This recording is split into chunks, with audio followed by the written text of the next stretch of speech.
Hey, welcome to Wolf's Watch. I'm Wolf. Thanks for being part of the conversation. Hey, it's Fabulous Friday today. Hope you're having an awesome day. Are you working with customers to adapt, during inflationary times?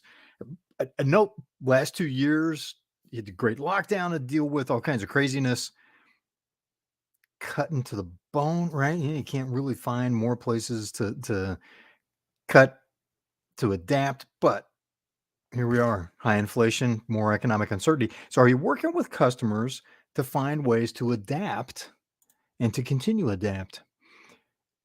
How much adaptation do you have left in you? Well, you got to look to more places, more sources for that. And here's what I mean by that.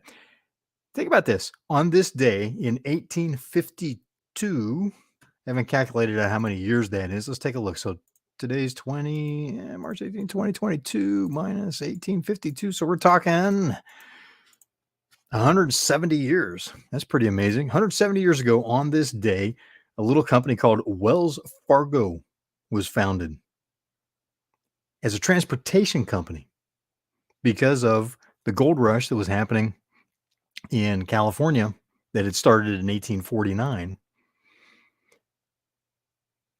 Mr. Wells and a Mr. Fargo started Wells Fargo in New York City. So on the other side of the continent, in a time that it was pretty tough getting across the continent, they started the Wells Fargo Transportation and Shipping Company. And it's banking too. Really, that's where the iconic Wells Fargo stagecoach and horses came from. They were really about shipping and transportation, and they did banking too. So, how do you put those two things together? Well, it was what the marketplace was looking for, is what customers were asking for, is what they found to be an opportunity in talking with customers, other investors. Are you working with customers to find other opportunities? Here's another example. A manufacturing client that I worked with, they were we were making changes to operations. We opened up a lot of space that they had in their manufacturing facility, and it's like, well, what do you do with this extra space? Half of their building, close to half, not quite half, but almost half of their 98,000 square foot building was empty because they no longer needed the space. They were able to produce at the same volume in half of the space that they'd been using before. In working with customers, a big change on the distribution side, the customer engagement side, was how they packaged and delivered stuff to their customers, which was part of how the space, it wasn't just assembly, it was part of how the space opened up. They didn't need to have as much finished goods sitting around. They were able to use that space to create a distribution center, a regional distribution center that allowed them to sell the product to the customer and then store it for them and ship it to them on time when they needed it, so that it made it easier for the customers to use it when it got to them. So here, the two things happen with that. They got paid faster because they get invoiced before it went into the regional distribution center. They invoiced the customer, so that starts the payment process.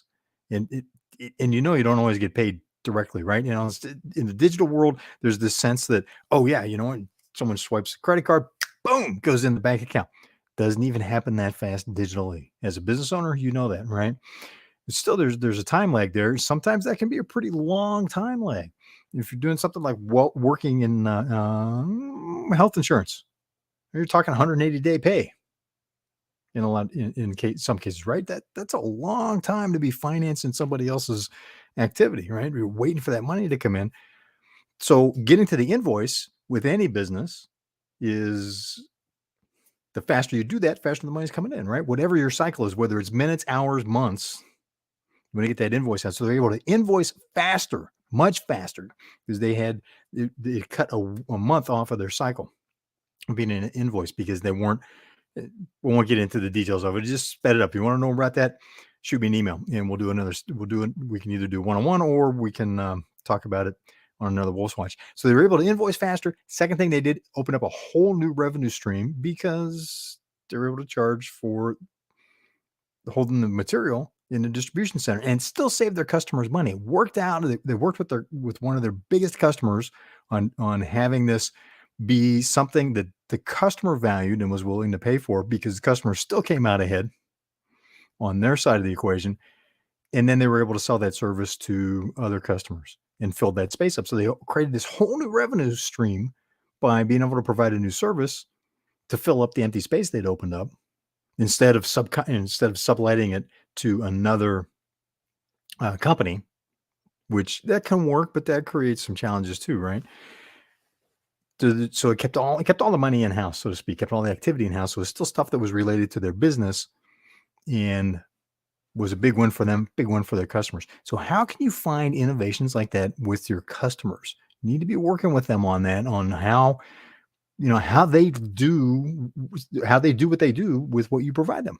What is it they do when you provide a service, when you provide a product? What do they do with it? We've been touching on this theme a bit, and there's another reason why it's worthwhile for you to invest that time to have your sales team, your customer facing team invest the time into understanding what customers are doing with it to identify opportunities like that to adapt, especially in inflationary times. As you provide more value, then your customers are not going to be as hurt. Everybody's going to be raising prices somewhere along the line.